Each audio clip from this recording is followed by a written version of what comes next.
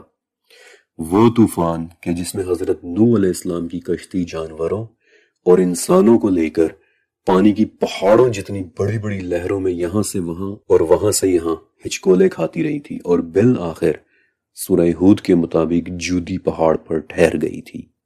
اور یہی ہے وہ جودی پہاڑ کہ جو اس وقت آپ کو بیک گراؤنڈ میں صرف 80 کلومیٹر دور نظر آ رہا ہے۔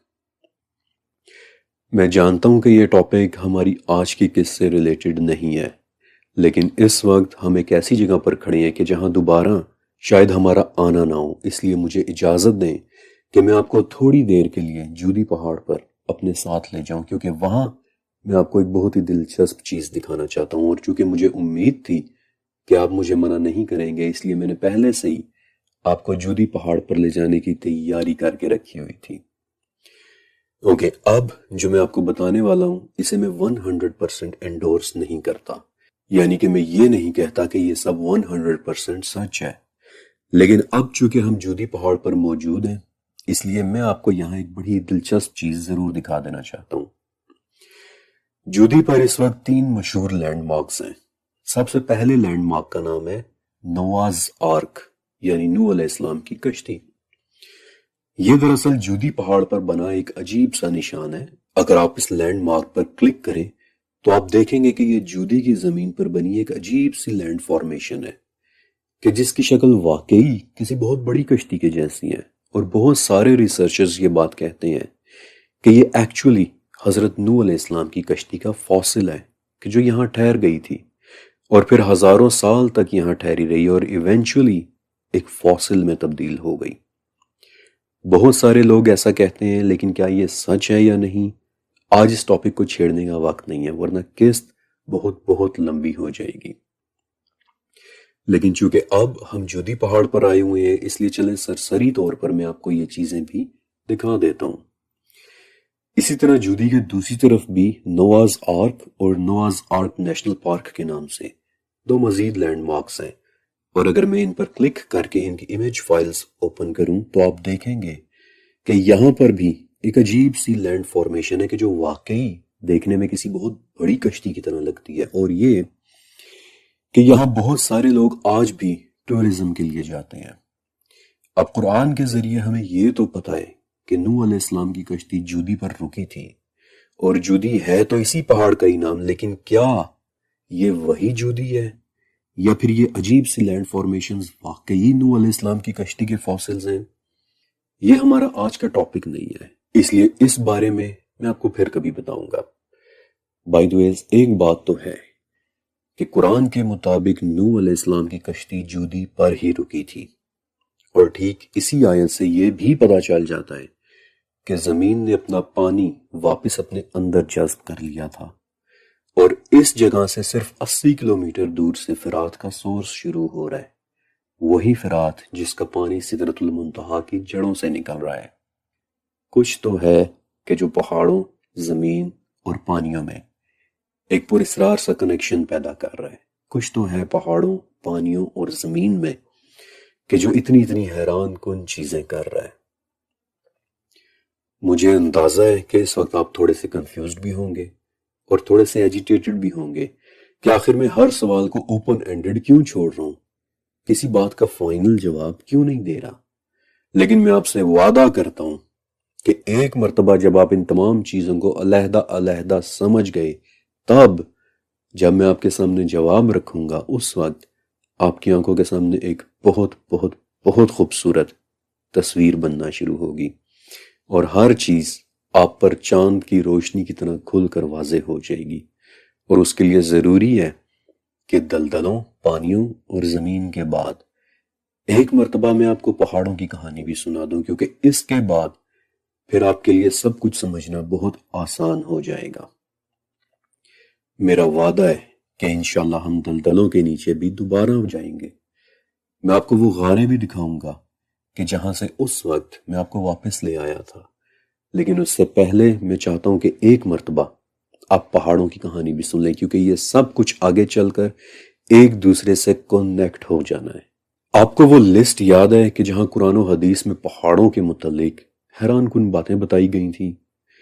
وہ لسٹ بہت ضروری ہے، اور اگر آپ نے وہ نہیں دیکھی تو پہلے پچھلی قسط میں جا کر وہ لسٹ ضرور دیکھیے گا، کیونکہ یہاں سے شروع ہوتی ہے ایک بہت ہی دلچسپ کہانی، پہاڑوں کی کہانی۔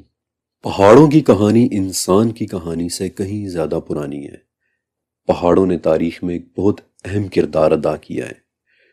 پہاڑوں کی غاروں میں انسان نے سب سے پہلے پناہ بھی لی تھی، پھر انہی پہاڑوں سے نکلنے والے دریاؤں کے کنارے انسان نے رہنا بھی شروع کیا تھا۔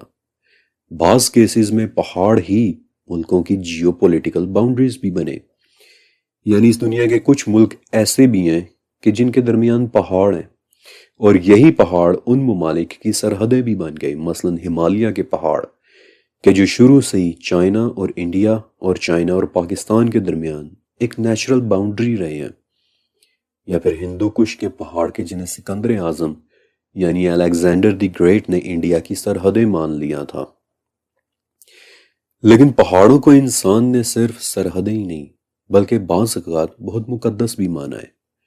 مثلاً اسلام میں بھی کئی پہاڑوں کا ذکر بہت تقدس کے ساتھ آیا ہے۔ محمد الرسول اللہ صلی اللہ علیہ وآلہ وسلم پر پہلی وحی نازل ہوئی تھی پہاڑ پر۔ داؤد علیہ السلام کے ساتھ تسبیح کیا کرتے تھے کون؟ پہاڑ۔ دجال سے بچنے کے لیے لوگ کہاں جائیں گے؟ پہاڑوں پر۔ نبی کریم صلی اللہ علیہ وآلہ وسلم کا سفر معراج شروع ہوا تھا ایک پہاڑ سے کہ جسے آج ہم ٹیمپل ماؤنٹ کہتے ہیں۔ صالح علیہ السلام کی اونٹنی کہاں سے نکلی تھی؟ پہاڑ سے۔ میں ایک مرتبہ پھر سے کہہ رہا ہوں کہ پہاڑوں کے حوالے سے وہ پوری لسٹ ضرور دیکھیے گا کہ جو میں نے پچھلی قسط میں آپ کو دی تھی۔ لیکن صرف اسلامک اکاؤنٹس میں ہی نہیں بلکہ پہاڑوں کا تقدس آپ کو کئی دوسرے مذاہب میں بھی نظر آئے گا۔ مثلاً جاپان میں ایک پہاڑ ہے ماؤنٹ فوجی، جہاں ہر سال ہزاروں لوگ اپنے مذہبی سفر کے لیے جاتے ہیں۔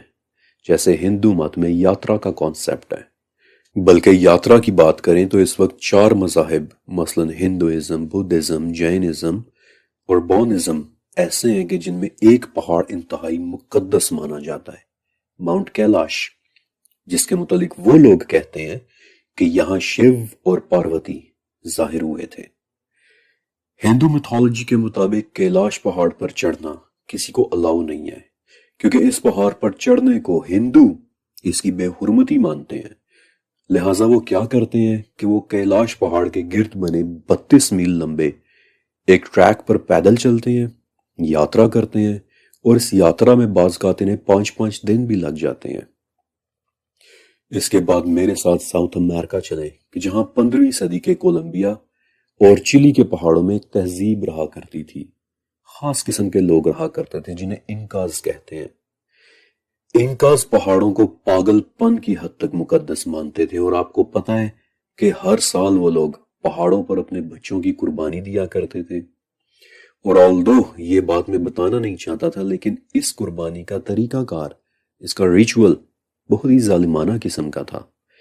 وہ لوگ پہاڑ کی چوٹی پر اپنے بچوں کو چھوڑ آیا کرتے تھے کہ جہاں بچے برف میں جم جایا کرتے تھے۔ یہ ایک بہت ہی ڈسٹربنگ پریکٹس تھی، لیکن صدیوں تک وہ لوگ پہاڑوں کے تقدس کے نام پر یہی کچھ ہی کرتے رہے ہیں۔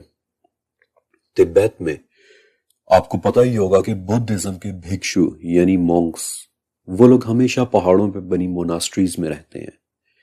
اپنے ریسرچ ورک کے دوران ان موناسٹریز کے متعلق میں نے بڑی بڑی عجیب اور حیران کن باتیں اسٹڈی کی ہیں، اور چائنا کے پرانے ڈاکیومنٹس میں آپ کو کئی ایسے ریکارڈز مل جائیں گے کہ جن میں لکھا ہے کہ کیسے بھکشوؤں سے لے کر بادشاہ تک ہر قسم کا شخص مقدس پہاڑوں میں بنی ان موناسٹریز میں یاترا کے لیے جایا کرتا تھا، اور اپنے اس سفر کو وہ لوگ چاؤ شینگ کہا کرتے تھے۔ پھر آئرلینڈ کا ماؤنٹ برینڈن، جہاں ہر سال ہزاروں کرسچین پلگرمز اکٹھے ہوتے ہیں۔ کیا ہے ان پہاڑوں میں کہ دنیا کا تقریباً ہر مذہب، چاہے وہ ابراہمک ہو یا پیگن، سبھی میں پہاڑوں کا ایک تقدس ہے۔ ان پر حیرت انگیز باتوں کا ہونا رپورٹ کیا جاتا ہے، بلکہ اپنے ریسرچ ورک کے دوران میں نے ایسے قدیم ڈاکیومنٹس بھی دیکھے کہ جن سے یہ پتہ چلتا ہے کہ بعض اوقات پہاڑوں کے گرد بستیاں بھی ان کے تقدس کی وجہ سے بسائی جاتی تھیں، اور اکثر گاؤں والے اپنے مردوں کو بھی پہاڑوں کے اوپر ہی دفنایا کرتے تھے، کہ جس کی ایک مثال جاپان کا ایک پہاڑ ماؤنٹ کویاسان ہے، کہ جو جاپان کا ایک مقدس پہاڑی قبرستان ہے۔ یا پھر اس کی دوسری مثال یروشلم کا جبل زیتون ہے، کہ جسے پچھلے 3000 سال سے یہودی ایک قبرستان کے طور پر استعمال کر رہے ہیں۔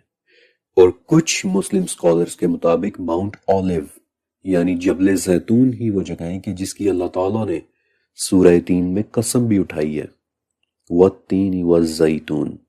اس بات میں کوئی شک نہیں کہ ہزاروں سال سے انسان پہاڑوں کو مقدس مانتے چلے آئے ہیں، لیکن کیوں؟ اس کی 2 وجوہات ہیں۔ پہلی وجہ سمبولک ہے، علامتی ہے، اور وہ یہ کہ کچھ کلچرز پہاڑوں کی اونچائی کو آسمان اور خدا کے قریب ہونے کی علامت سمجھتے تھے۔ کئی کلچرز میں یہ سمجھا جاتا ہے کہ چونکہ پہاڑ بلند ہوتے ہیں، اس لیے پہاڑوں پر جانے سے خدا کی قربت جلدی حاصل ہوتی ہے۔ اور اس کی ایک مثال تبت کے وہ بھکشو یعنی مونکس ہیں، جن کے متعلق ابھی میں نے آپ کو بتایا بھی تھا۔ وہ لوگ ساری زندگی پہاڑوں کی چوٹیوں پر بنی موناسٹریز میں رہتے ہیں اور خدا کا قرب تلاش کرتے ہیں، جبکہ پہاڑوں کو مقدس ماننے کی دوسری وجہ دراصل ہسٹوریکل یعنی تاریخی ہے، اور وہ یہ کہ کسی خاص پہاڑ پر کوئی خاص واقعہ پیش آیا ہو اور پھر اس واقعے کی وجہ سے اس پہاڑ کو ایک مقدس جگہ سمجھا جانے لگ گیا ہو۔ مثلا مسلمانوں کے لیے جبل نور، جہاں اسلامک اکاؤنٹس کے مطابق نبی کریم صلی اللہ علیہ وآلہ وسلم پر پہلی وحی نازل ہوئی تھی، اور پھر یہودی مذہب کہ جو اس وقت دنیا کے قدیم ترین مذاہب میں سے ایک ہے، اس میں کم سے کم 3 پہاڑ ایسے ہیں جن کے متعلق میں آپ کو بتا سکتا ہوں کہ وہ اپنے اوپر ہوئی بڑی بڑی باتوں کی وجہ سے مقدس مانے جاتے ہیں۔ مثلا پہلی جگہ کہ جہاں ابھی تھوڑی دیر پہلے میں آپ کو لے کر بھی گیا تھا، ماؤنٹ جودی، یا جس کا دوسرا نام ماؤنٹ ارارات بھی ہے، اور یہودیوں کا دل و جان سے ماننا ہے کہ یہی وہ جگہیں کہ جہاں حضرت نوح علیہ السلام کی کشتی رکی تھی۔ پھر یہودیوں کا دوسرا مقدس پہاڑ کہ جو مسلمانوں کے لیے بھی اتنا ہی مقدس ہے جتنا یہودیوں کے لیے ہے، وہ ہے ٹیمپل ماؤنٹ، چھوٹا سا ایک پہاڑ یا پھر پہاڑی جس پر اس وقت مسجد اقصی بنی ہوئی ہے، اور یہی وہ پہاڑی ہے کہ جس کی وجہ سے اس وقت مسلمانوں اور یہودیوں کے درمیان سارا کانفلکٹ چل رہا ہے۔ اسی پہاڑ پر کسی زمانے میں یہودیوں کی مقدس ترین آبجیکٹ یعنی تابوت سکینہ رکھا ہوا ہوتا تھا۔ یہی وہ پہاڑی ہے کہ جو پوری دنیا کے یہودیوں کے لیے ایک قبلہ کی حیثیت رکھتی ہے۔ یہی وہ پہاڑی ہے کہ جہاں سے نبی کریم صلی اللہ علیہ وآلہ وسلم معراج کی رات براق پر بیٹھ کر آسمانوں کی طرف گئے تھے۔ یہی وہ پہاڑی ہے کہ جس کی طرف مسلمان 16 یا 17 مہینے منہ کر کے شروع میں نماز پڑھتے رہے تھے۔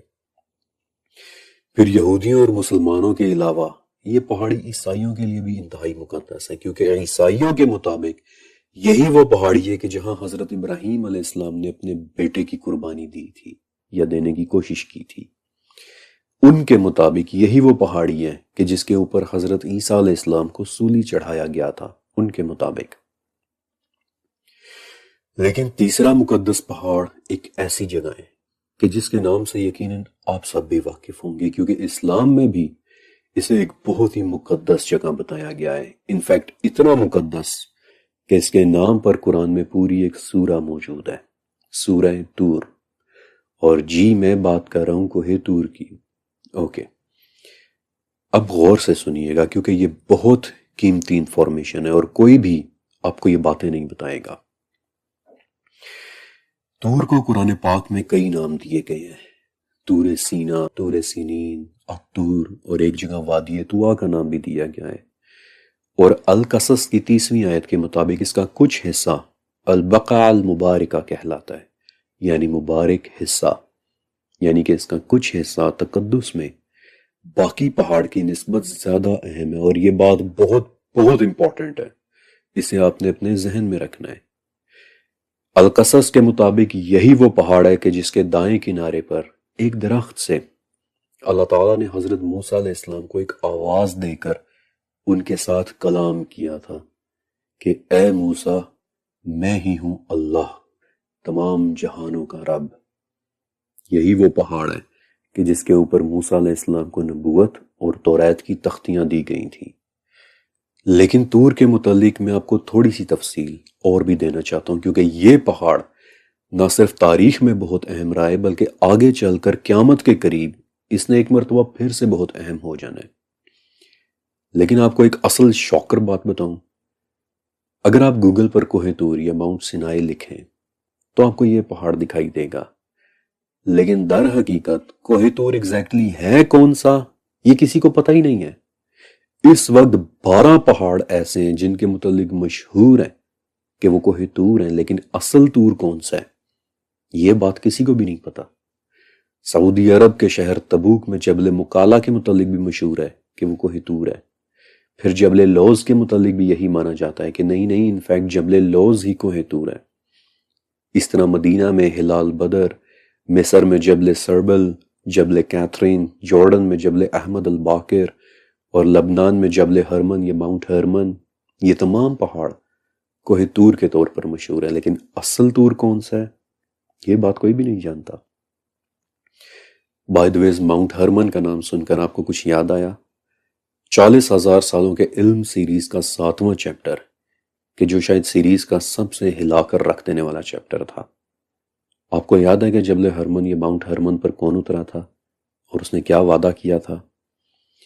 ہو سکے تو 40,000 سالوں کے علم سیریز کا 7واں چیپٹر ضرور دیکھیے گا۔ بہرحال اپنے ٹاپک پر واپس آتے ہیں۔ حضرت عیسیٰ علیہ السلام کے زمانے میں ایک بہت بڑا اور بہت مشہور یہودی مورخ رہا کرتا تھا، جوسیفس فلاویس۔ عرب سکولرز اس سے بہت زیادہ معلومات کوٹ کرتے تھے اور عربی زبان میں اسے یوسیفس کہہ کر بلاتے تھے، اور یوسیفس یا پھر جوسیفس نے اپنی بہت بڑی کتاب اینٹیکویٹیز آف دی جیوز میں لکھا ہے کہ عیسیٰ علیہ السلام کے ایک حواری نے مجھے بتایا ہے کہ طور دراصل عرب میں کوئی جگہ تھی، لیکن کون سی جگہ تھی یہ اس نے مجھے نہیں بتایا۔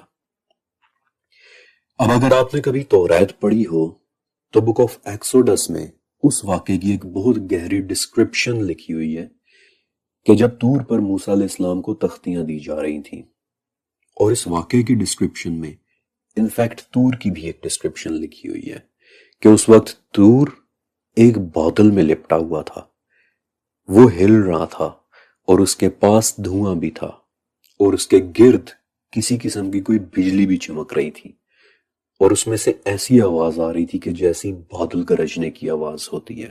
اور اسی وجہ سے ہیبریو یعنی عبرانی زبان میں طور کا ایک نام اور بھی ہے، ماؤنٹ ہورب، اور ہورب کا مطلب ہی ہوتا ہے حرارت سے چمکتی ہوئی کوئی جگہ۔ اور یہ ڈسکرپشن پڑھ کر یوں لگتا ہے کہ جیسے طور کسی قسم کا کوئی آتش فشاں پہاڑ تھا کہ جو اس وقت اپنے پھٹنے کے قریب تھا، لیکن وی ڈونٹ نو، کیونکہ الاعراف کے مطابق طور کوئی ایسی چیز بھی تھی کہ جسے ایک مرتبہ بنی اسرائیل کو ڈرانے کے لیے ان کے اوپر ہوا میں معلق بھی کر دیا گیا تھا۔ اور یہ ایک ایسی بات ہے کہ جسے مجھے پرسنلی لگتا ہے کہ طور شاید پہاڑ سے بڑھ کر کچھ تھا، لیکن فی الوقت میں اس ٹاپک کو ہاتھ نہیں ڈال رہا، ورنہ بات کہیں اور چلی جائے گی۔ بہرحال اس وقت جس پہاڑ کو طور سمجھا جاتا ہے اور جس کی تصویریں بھی ابھی میں نے آپ کو دکھائیں، یہ دراصل ایک نہیں بلکہ 3 پہاڑوں کا ایک گروپ ہے۔ ان 3 پہاڑوں کا نام ہے جبل موسیٰ، جبل کیتھرین اور راس الصفحہ، اور دور سے یہ تینوں پہاڑ ایک ہی لگتے ہیں، لیکن جیسے ہی آپ اس گروپ میں داخل ہوں تو اس وقت پتہ چلتا ہے کہ یہ دراصل ایک نہیں بلکہ 3 پہاڑ تھے۔ کچھ روایات میں یہ بھی آتا ہے کہ ایک مرتبہ نبی کریم صلی اللہ علیہ وآلہ وسلم نے بھی اس جگہ کو وزٹ کیا تھا، لیکن یہ سچ ہے یا نہیں ہم نہیں جانتے، اور نہ ہی ہم یہ جانتے ہیں کہ کیا واقعی یہی طور پہاڑ ہے یا نہیں۔ لیکن ایک پہاڑ اور ہے جس کے متعلق ہمیں کنفرم ہے کہ اس پر ایک عظیم الشان واقعہ پیش آیا تھا، اور وہ پہاڑ ہے مکے کا پہاڑ جبل نور، جس کے غار میں نبی کریم صلی اللہ علیہ وسلم پر 5 آیات کی صورت میں پہلی وحی نازل ہوئی تھی۔ اب حالانکہ جبل نور بہت زیادہ اونچا نہیں ہے، لیکن پھر بھی اس کی چوٹی تک پہنچتے پہنچتے 1 گھنٹے کا وقت لگ جاتا ہے۔ اس پہاڑ میں ایک غار ہے، غار ہرا۔ ہرا کا مطلب ہوتا ہے جواہرات کا گھر، اور جواہرات کا یہ گھر غار ہرا وہ جگہ ہے کہ جہاں نبی کریم علیہ السلام خلوت کے لیے جایا کرتے تھے۔ مسلمانوں کے لیے حرمین شریفین اور مسجد اقصی کے بعد جبل نور مقدس ترین مقام سمجھا جاتا ہے۔ ان 2 قسطوں کے اندر میں نے آپ کو ذہنی طور پر تیار کیا ہے، آپ کو وارم اپ کیا ہے، آپ کو وہ تمام انفارمیشن دی ہے کہ جسے جاننا بہت ضروری تھا۔ میں نے آپ کو نیل اور فرات ریورس ٹریک کر کے دکھائے، میں آپ کو اپنے ساتھ ان دلدلوں کے نیچے بھی لے کر گیا جہاں سے کچھ پانی نکل کر باہر نیل اور فرات میں شامل ہو رہا ہے، یعنی دلدلوں کے نیچے وہ بڑی بڑی غاریں کہ جو ہر وقت پانی سے بھری رہتی ہیں، اور انہی غاروں کے اندر نیل اور فرات کے پانی کا ایک راز چھپا ہوا ہے کہ جو ابھی تک میں نے آپ سے چھپا کر رکھا ہے۔ لیکن اس کے بعد ایک چیز اور تھی کہ جسے جاننا بے حد ضروری تھا، اور وہ تھے پہاڑ، کیونکہ آگے چل کر دریائے فرات میں سے ایک پہاڑ نہیں تو نکلنا ہے، اس لیے یہ سب جاننا بہت بہت ضروری تھا۔ اور اب بہت جلدی ہمارے سوال کے جواب بھی ہمارے سامنے آنے والے ہیں، لیکن اس سے پہلے چھوٹی سی ایک چیز بتانا ابھی باقی ہے، اور انشاءاللہ اگلی قسط میں پہلے میں آپ کو اس چھوٹی سی چیز کے متعلق بتاؤں گا، اور اس کے بعد پھر انشاءاللہ میں آپ کے سامنے وہ راز کھولوں گا کہ جسے جان کر ایک مرتبہ تو آپ کی آنکھیں بھی چمک اٹھیں گی۔ لہٰذا ملتے ہیں انشاءاللہ ایز ابو سو بلو سیریز کی اگلی قسط میں۔ اللہ حافظ۔